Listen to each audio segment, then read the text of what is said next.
గమనించండి, మందిరంలో నిద్రపోయినట్టు ఇంకెక్కడ నిద్రపడ్డది అంట ఆమెకి.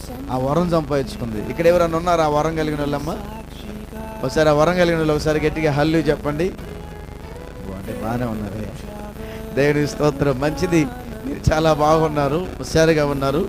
కానీ ఈ టైంలో ఎక్కువసేపు వాక్యం చెప్పడం కూడా మాకు న్యాయం కాదులే. దేవునికి స్తోత్రం చేద్దామా. గమనించండి, అందుకనే ఏ వరం మనకు అవసరం.